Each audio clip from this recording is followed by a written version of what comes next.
Morning 8th class. आज हम start करेंगे हमारा सोशल स्टडीज़ का हिस्ट्री पार्ट का lesson number 3, struggle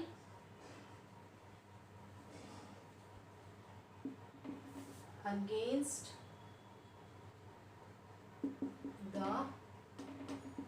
British rule. It means that कि जो ब्रिटिश रूल के अगेंस्ट स्ट्रगल किया था इंडियंस ने, उसके बारे में इस चैप्टर में हम डिटेल में डिस्कस करेंगे। आपने देखा कि ब्रिटिशर्स कैसे हमारे इंडिया में आए, उन्होंने कैसे ट्रेड किया और मतलब ट्रेड करते करते हमारी पॉलिटिकल और इकोनॉमिकल, हमारे कल्चर पे, सब पे इतना ज़्यादा अफेक्ट डाल दिया था।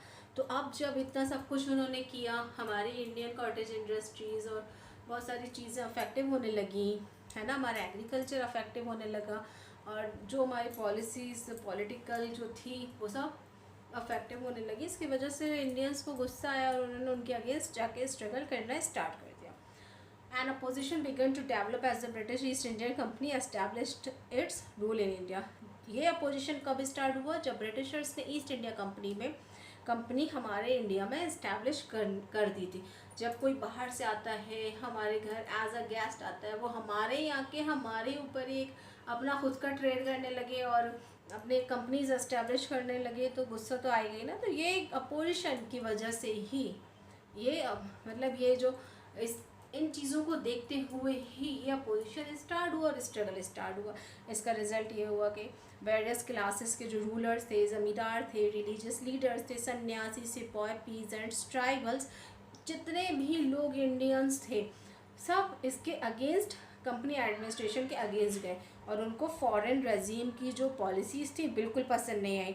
1857 में 1857 हमारे इंडियन हिस्ट्री में एक इवेंटफुल ईयर था, जब पहला मेजर स्ट्रगल एक सिपाही ने स्टार्ट किया था, है ना। वो और कुछ कम्युनिटीज़ थी, सन्यासी कम्युनिटी, अहोम, असम, सिलहट, ये बहुत सारी कम्युनिटीज़ थी। चुआर, हो, स्ट्रगल, खोल, संतल, इन सब ने भी स्ट्रगल में पार्टिसिपेट किया। और ये जो अपराइजिंग विरोध जो स्टार्ट हुआ था बाय द सिपाहीज ऑल्सो। सिपाही मतलब जो ब्रिटिशर्स थे, उनके यहाँ जो सिपाही होते थे उनको सिपाही बोला जाता था, वो भी इसमें इंक्लूड हो गए। ये एक मोस्ट नोटेबल इवेंट था बेलोर का 1806 में। बैरकपुर में विरोध स्टार्ट हुआ 1824 में, एंड कैनन असम में 1825 में, शोलापुर 1838, गोविंदगढ़ रेजिमेंट 1849 से 50 तक। तो इन्होंने क्या किया, ये जो एस्टैब्लिशमेंट हुआ था कंपनीज पावर का बंगाल में, है ना, कंपनी स्टार्ट कर दी थी, जिससे इंडियंस हैरेस हो गए। ओल्ड ज़मींदारी पे, पीजेंट्स, आर्टिसन, सिपाही पे सब पे इफेक्ट पड़ा। इंडियंस एक्सप्लॉइट होते चले जा रहे थे और पूरा का पूरा ये हमारी ये जो कंपनी थी, हम इंडियंस को एक्सप्लॉइट कर रही थी, ज़मींदार को एक्सप्लॉइट कर रही थी, जिसकी वजह से भूखमरी, गरीबी, एक्सप्लॉइटेशन, ये सब कुछ देखने को मिला। और यहाँ पे मेजर रिवॉल्ट सेंटर जो थे वो था ईस्ट बंगाल, मद्रास, महाराष्ट्र, गुजरात में। अभी कुछ यहाँ पे मूवमेंट थे जो इस एक्सप्लॉइटेशन के, मतलब ये जो मूवमेंट थे जो उन्होंने ब्रिटिश के एक्सप्लॉइट जो कर रहे थे ब्रिटिशर्स इंडियंस को, उसके अगेंस्ट चलाए। सन्यासी अपराइजिंग, अब सारे विद्रोहों की बात करेंगे हम। तो सन्यासी अपराइजिंग बहुत इम्पॉर्टेंट है। 1770 में जब फेमाइन हुआ बंगाल में, मतलब भुखमरी बढ़ी, तो ये यहाँ पे भी सन्यासी अपराइजिंग स्टार्ट हो गया। उन्होंने क्या किया, पीसफुल सन्यासी टू टर्न रिबेलियंस, जो पीसफुल सन्यासीज थे वो रिबेलियस में टर्न हो गए और उन्होंने सपोर्ट करा सारे पीपल्स को एंड अटैक कर दिया फैक्ट्रीज़, कॉलोनीज़ को जो कंपनी ब्रिटिशर्स ने बनाई थी। गवर्नर जनरल वॉरेन हेस्टिंग्स जो थे, उनको भी क्या किया, उन्होंने अंडर कंट्रोल करने की, अपने एफर्ट्स से कंट्रोल करने की बात कही। बंकिम चंद्र चट्टोपाध्याय ने भी सन्यासी अपराइजिंग के बारे में अपनी बुक आनंद मठ में मेंशन किया है। नेक्स्ट है हमारा Chuar uprising, fed up the immense financial crisis, increase in the land revenue. अब क्या हुआ कि जब फाइनेंशियल क्राइसिस बढ़ने लगे लैंड रेवेन्यू और फेमाइन की वजह से, तो चुहाड़ ट्राइबल्स जो थे मिंडनापुर डिस्ट्रिक्ट में, उन्होंने भी हथियार उठा लिए ब्रिटिश रूल के अगेंस्ट, और जगह जगह पे उन्होंने ये सब करना, मतलब ये जो अपराइजिंग था स्टार्ट, रिवॉल्ट करना स्टार्ट कर दिया। नेक्स्ट है हमारा हो एंड मुंडा अपराइजिंग। हो एंड मुंडा ट्राइब्स जो थे छोटा नागपुर और सिंहभूमि डिस्ट्रिक्ट के थे, उन्होंने भी ईस्ट इंडिया कंपनी के अगेंस्ट जाके हथियार उठा लिए, और ये ट्राइबल जो थे बहुत ज़्यादा स्ट्रांगली अपोज्ड थे ब्रिटिश एडमिनिस्ट्रेशन के। किंग जगन्नाथ जो थे प्रहार के और बंगाल के सपोर्टर जो रिबेलियंस वगैरह थे, उन्होंने भी इनका सपोर्ट करा। Only after long struggle could the British suppress the uprising. और ब्रिटिशर्स, मतलब इस ब्रिटिशर्स ने क्या करा, जब इतना ज़्यादा लॉन्ग स्ट्रगल बढ़ गया, तो ब्रिटिशर्स ने उसको दबाने की कोशिश करी, ख़त्म करने की कोशिश करी।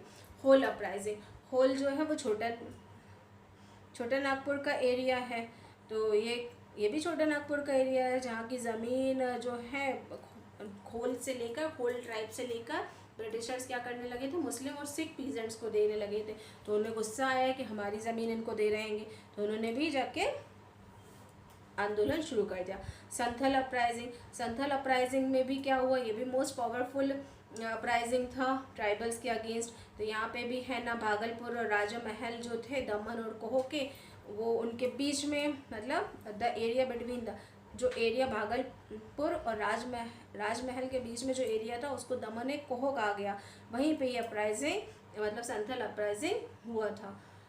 उसके बाद अहोम अपराइजिंग, जो ब्रिटिश गवर्नमेंट थी try to annex Ahom province to the English empire in 1828। British government चाहती थी कि 1828 में क्या चाहती थी, वो कोशिश कर रही थी कि अहोम प्रोविंसेस को, अहोम राज्य को अपने अंदर मिला ले।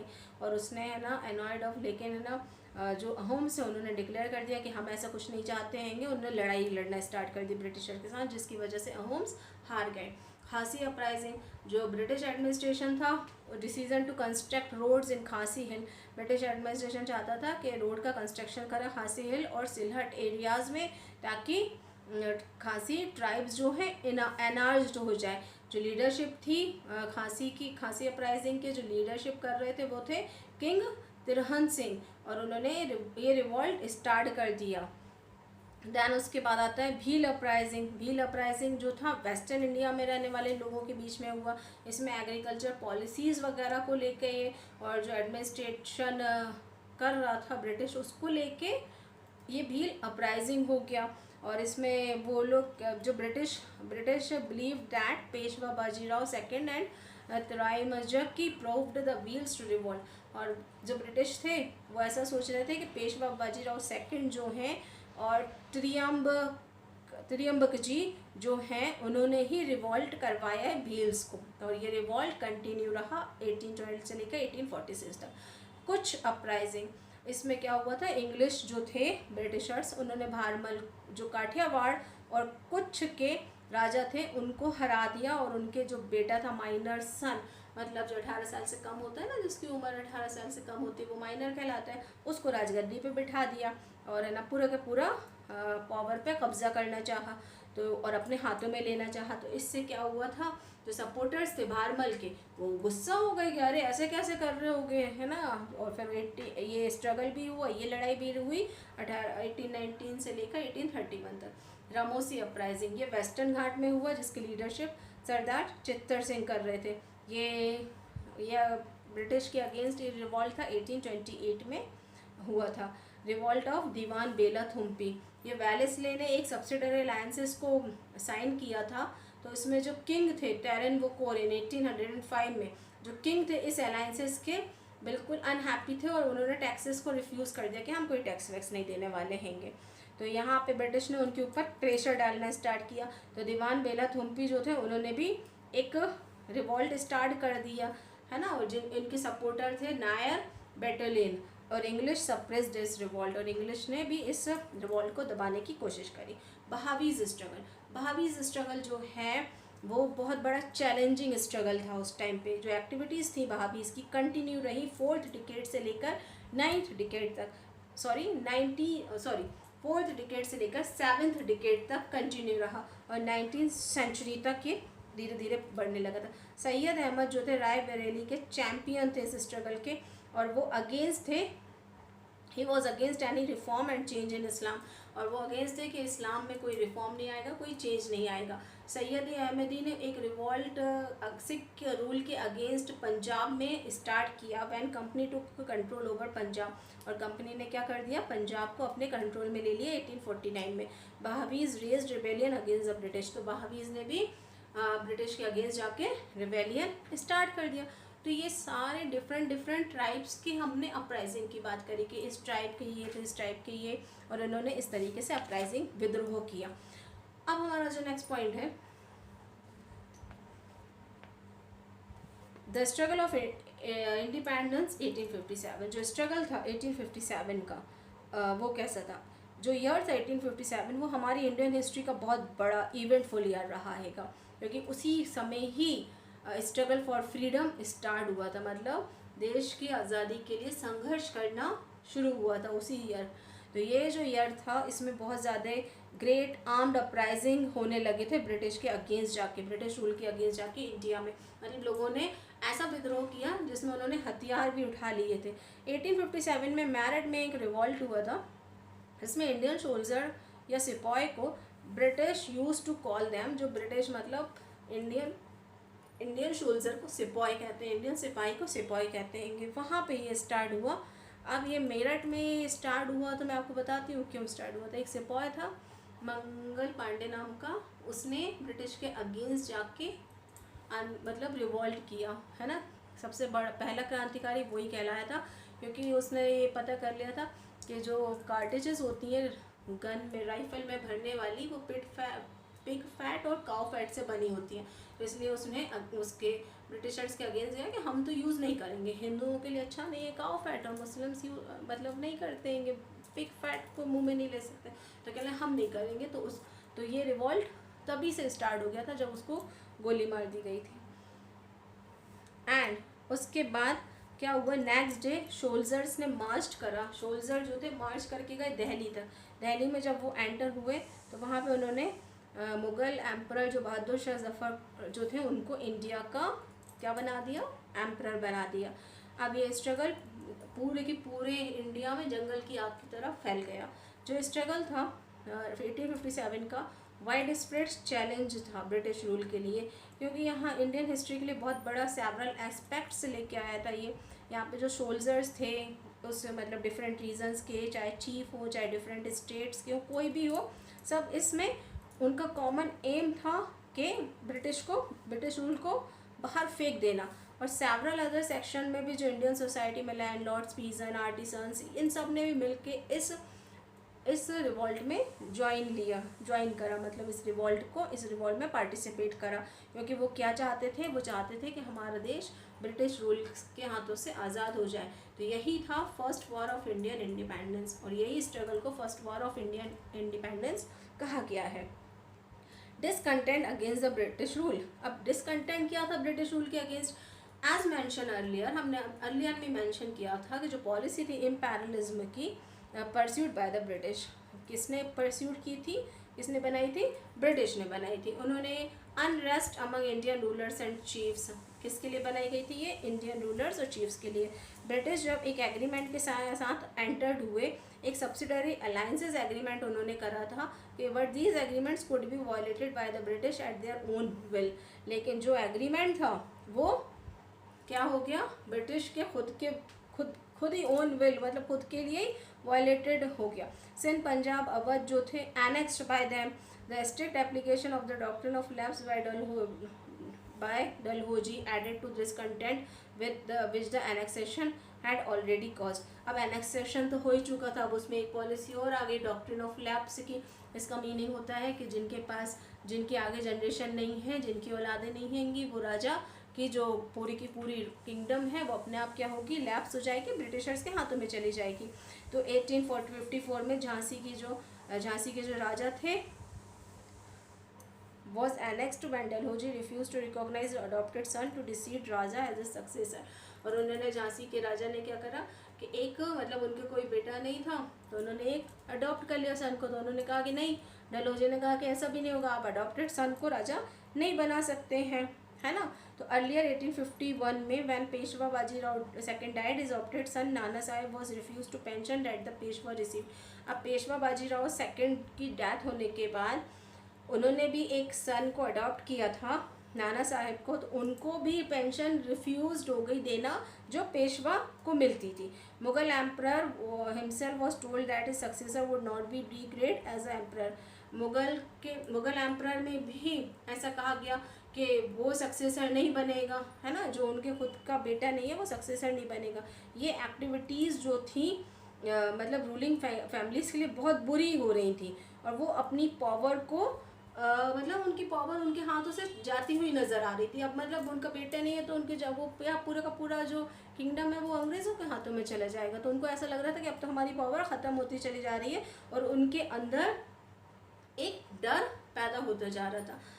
अब जो ब्रिटिशर्स थे उन्होंने कुछ ऐसी पॉलिसीज़ को भी फॉलो किया जिसकी वजह से नोबल, ज़मींदार सब क्या हो रहे थे, डिस्ट्रॉय हो रहे थे। यहाँ पे पूरे जो old land owing families were displaced, land revenue system introduce कर दिया ब्रिटिशर्स ने। ओल्ड लैंड ओइंग फैमिलीज़ जो है वो डिस्प्लेस्ड होने लगी और बहुत ज़्यादा ओल्ड एडमिनिस्ट्रेटिव सिस्टम को ख़त्म करके उन्होंने नए एडमिनिस्ट्रेटिव सिस्टम को स्टार्ट कर दिया। लेकिन कुछ एनेक्सेशन ने अफेक्ट करा not merely the rulers but मतलब रूलर्स पे अफेक्ट नहीं डाला इन चीज़ों ने, बट थाउजेंड ऑफ पीपल जो थे सोल्जर, क्राफ्टमैन और पीजेंट्स, उन पे भी ब्रिटिशर्स की पॉलिसीज़ का असर होने लगा।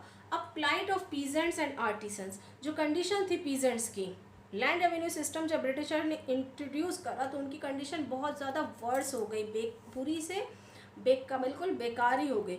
जो डिस्प्लेसमेंट था ओल्ड ज़मींदार्स का did not lead to any improvement in the condition of the peasants. अब जो डिस्प्लेसमेंट हुआ था ओल्ड ज़मींदार का, उसकी वजह से भी जो कंडीशन थी पीजेंट्स की, वहाँ के किसानों की बिल्कुल सही नहीं थी।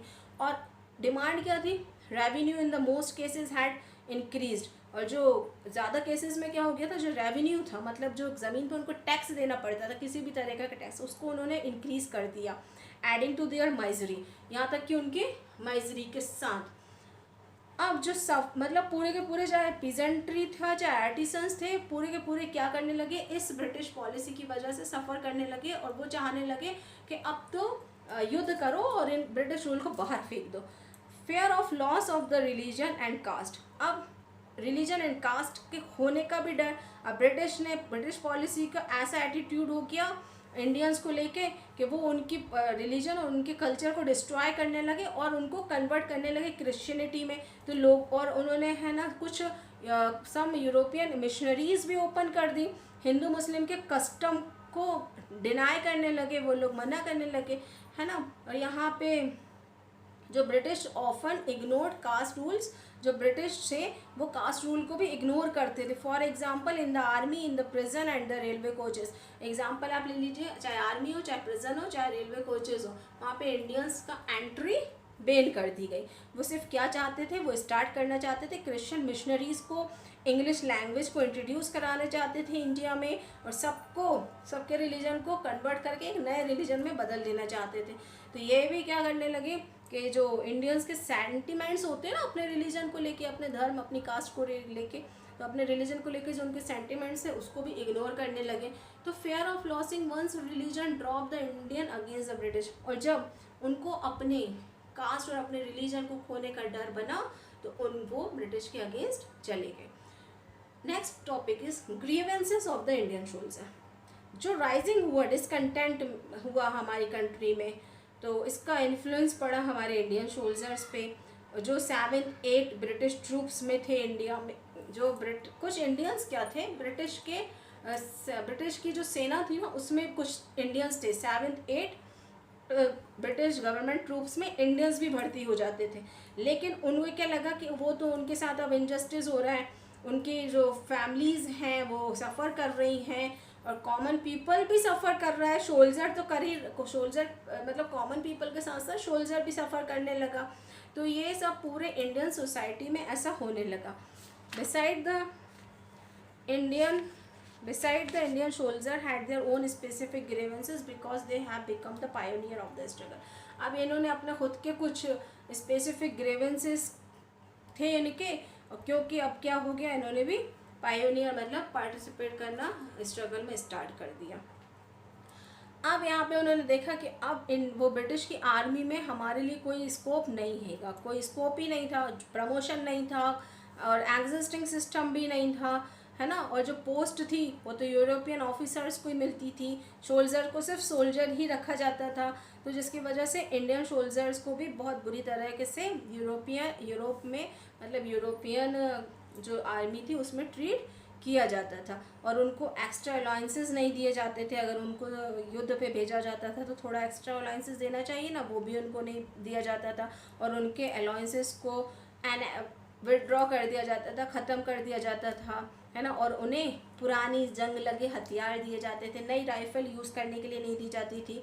और कार्टेजेस जो थे पिग और फैट ग्रीस के बने होते थे, ऐसे कार्टेजेस उनको दे दिए जाते थे जिनको दांतों से तोड़ना पड़ता था। तो ये सब जो था ना, हिंदू मुस्लिम के सेंटिमेंट्स जो थे उनके साथ खिलवाड़ हो रहा था। तो इस वजह से भी क्या हुआ, उनमें गुस्सा आया, है ना। तो गुस्सा आया इन चीज़ों को लेके।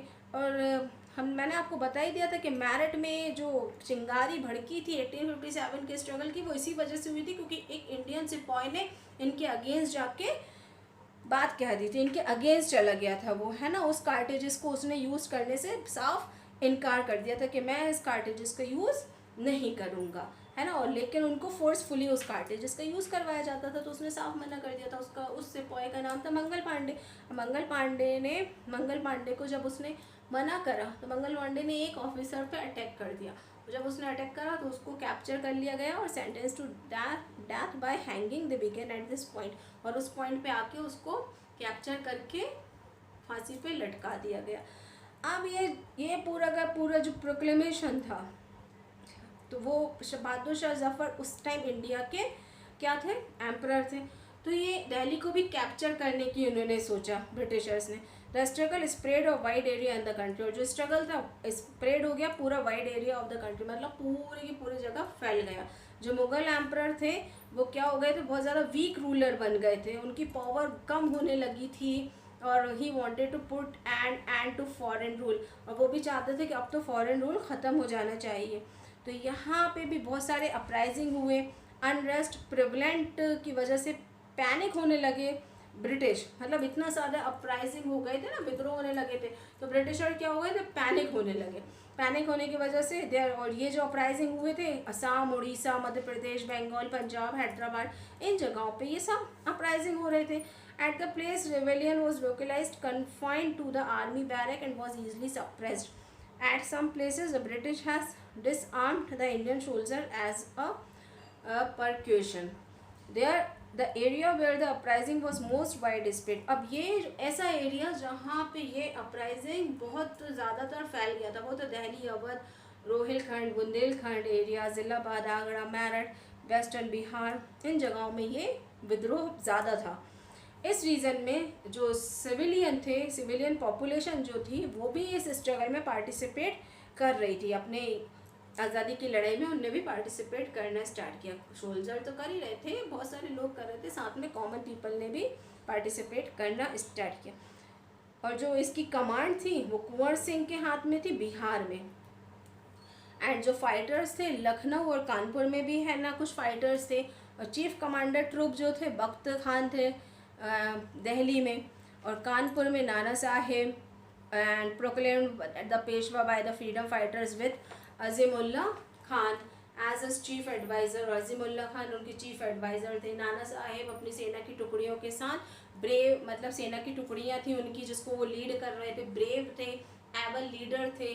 तात्या टोपे भी इसी में शामिल थे। रानी झांसी की रानी लक्ष्मीबाई ने भी अपने ट्रूप्स के साथ बैटल लड़ी, हीरो के लिए, मतलब बिल्कुल एकदम कहते हैं ना एक बहुत स्ट्रॉन्ग लेडी थी वो। Eastern part of the Uttar Pradesh में भी फ्रीडम फाइटर्स ने सिख रेजिमेंट को ज्वाइन किया। लुधियाना से गोरखपुर, आजमगढ़ में भी ब्रिटिश ट्रूप को ख़त्म करने के लिए तैयारियां शुरू गई। एंड ब्रिटिश कदर के यंग सन जो थे वाजिद अली शाह, उनको नवाब बनाया गया, किसका, उनको नवाब बनाया गया अवध का, और रेजेंसी ऑफ हिज मदर हज़रत महल, और उनको रेजेंसी दी गई मदर हज़रत महल की। जो फ्रीडम फाइटर्स थे मौलवी आज़म अहमदुल्ला, वो लखनऊ रेसिडेंसी से लड़ाई कर रहे थे, और उन्होंने सेवरल मंथ तक लास्ट सेवरल मंथ तक ऐसा सब कुछ चलता रहा। अब suppression of the struggle. Throughout the struggle Hindu and the Muslim fought soldier to soldier. Hindu Muslim soldier to soldier लड़ाई कर रहे थे, और हिंदू मुस्लिम के बीच में एफर्ट होने, बिल्कुल ये एफर्ट के साथ ब्रिटिश रूल को हराने के लिए लगे थे। इन्होंने 50,000 रुपीज़ सैंक्शन कराए थे। Bareilly an attempt to rouse the Hindus there against the British freedom fighters led by the Khan Bahadur Khan, but all attempts failed. इतने सारे इन्होंने अटैम्प्ट्स करे, पैसे 50,000 रुपये सैंक्शन कराए लड़ाई लड़ने के लिए, लेकिन जो सारे अटैम्प्ट्स थे सब क्या हो गए, फेल हो गए। तो leaders of the struggle recognise Bahadur Shah as the emperor of India. तो लीडर जो थे इस स्ट्रगल के, उन्होंने रिकॉग्नाइज करा कि बहादुर शाह एम्परर बने इंडिया के, और he had emerged as a symbol of unity, और उन्होंने एक सिंबल इमर्ज किया यूनिटी का, who were fighting to overthrow the foreign rule, ताकि वो फाइटिंग कर सके फॉरेन रूल के ऊपर। और ये पूरा का पूरा स्ट्रगल साल भर में सब जगह फैल गया। ये जिसमें रंगून और म्यांमार में क्या हुआ, बहादुर शाह को पकड़ लिया गया, और रंगून म्यांमार में उनकी डेथ हो गई 1862 में। Lucknow fell to British troops and Begum Hazrat Mahal. Lucknow में भी ब्रिटिश ट्रूप पहुंच गया, हज़रत महल तक पहुंच गया, झांसी में भी पहुंच गया, और ऐसे इस तरीके से ब्रिटिश हर जगह पहुंच के कैप्चर करने लगे। रानी लक्ष्मीबाई और उनके दूसरे लीडर ने मिलकर ग्वालियर के किले में लड़ाई करी, जिसमें उनकी हेल्प करी थी तात्या टोपे ने ग्वालियर, और उनको बचाया था ग्वालियर की लड़ाई में। और ये बैटल जो था जून 1858 में तक चला, और जिसमें रानी लक्ष्मीबाई मारी गई। और ये बैटल अब मध्य प्रदेश में भी आया, और तात्या टोपे ने भी ब्रेवली ब्रिटिश को 2 साल तक मध्य प्रदेश में लड़ाई करी, मध्य प्रदेश और राजस्थान में। लेकिन battle of the friend the British kept him, he was hang death. लेकिन तात्या टोपे को ब्रिटिश ने पकड़ लिया और उनको लटका दिया गया। कुंवर सिंह की डेथ हो गई अप्रैल 1858 में, और ये जो स्ट्रगल था क्रश्ड हो गया एंड ऑफ 1858 में। And British many more years to restore peace. और ब्रिटिश कई सालों तक फिर से शांति के साथ हमारे इंडिया में बने रहे। ये स्ट्रगल सप्रेस्ड हुआ iron hand bye the British revolutionaries. Iron hand कहा गया इस रेवोल्यूशनरीज को। इंडियन सोल्जर, कॉमन मैन सब मारे गए, हत्याएं हो गई उनकी। इंग्लिश ट्रूप ने उनको मार दिया, इंग्लिश ट्रूप जीत गया, और बहुत सारे large number of the villages जो थे वो रैश टू डस्ट। चारों तरफ धूल ही धूल दिखने लगी थी। विलेजेस में लूट मार बढ़ने लगी। सब जो सपोर्ट और है ना कुछ रेवोल्यूशनरीज थे उस रिवॉल्ट के टाइम पे, उन्होंने भी खूब लड़ाई लड़ी। और freedom fighters in large number were executed and inhuman torture were infused on others. जो फ्रीडम फाइटर्स थे, large number of the freedom fighters को एग्जीक्यूट किया गया और उनके साथ बुरी तरह से उन्हें टॉर्चर किया गया। अब causes of the failure of the struggle. अब हम आते हैं causes of the failure of the struggle, मतलब इस स्ट्रगल के फेल होने का कारण क्या था।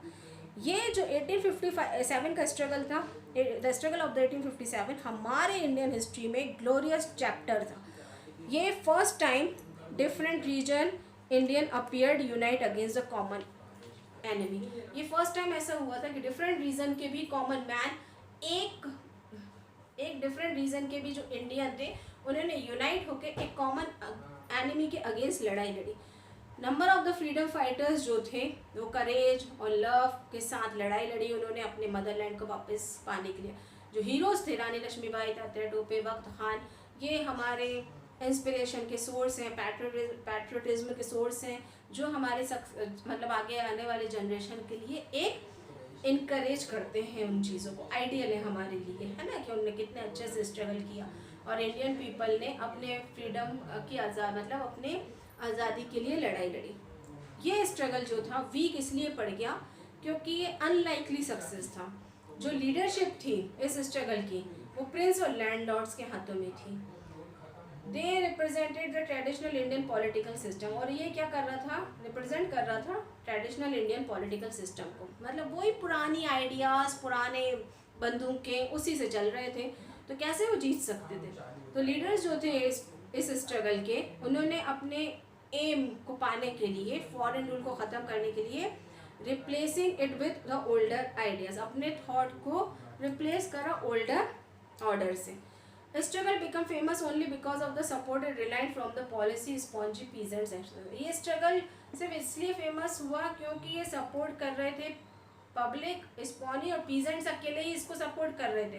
People could not establish an independent leadership, और लेकिन जो पीपल थे वो एस्टैब्लिश नहीं कर सके थे एक अच्छी लीडरशिप को। इंडिया को पॉलिटिकल अनॉइंसेस कहा गया उस टाइम पे, और पॉलिटिकल यूनिटी जो थी हमारे इंडिया की वो बहुत ज़्यादा पुअर थी।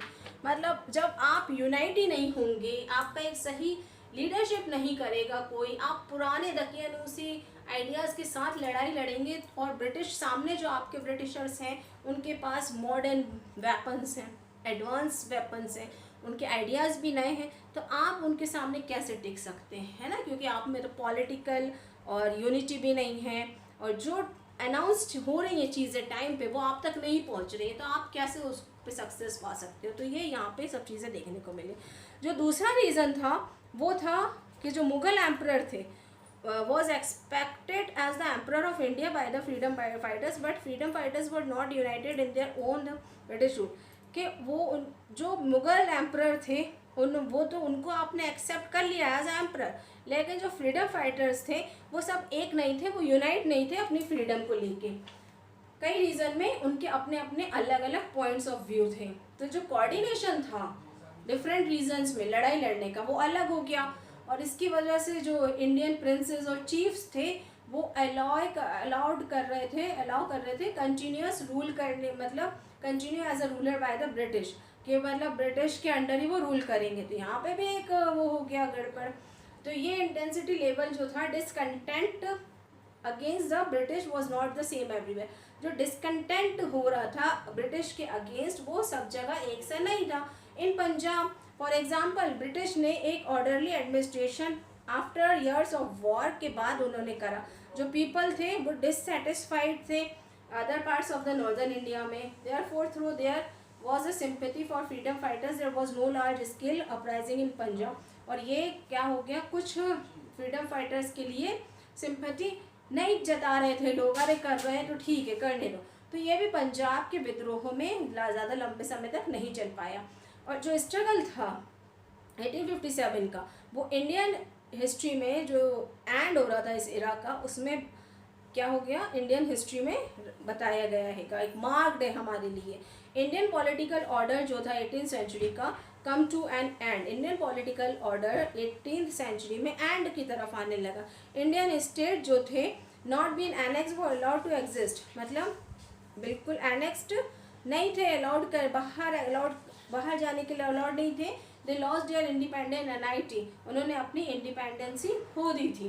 They formed the part of the British empire for all practical purpose, और वो खुद हिस्सा बन चुके थे ब्रिटिश एम्पायर के सारे सारे प्रैक्टिकल पर्पस के लिए।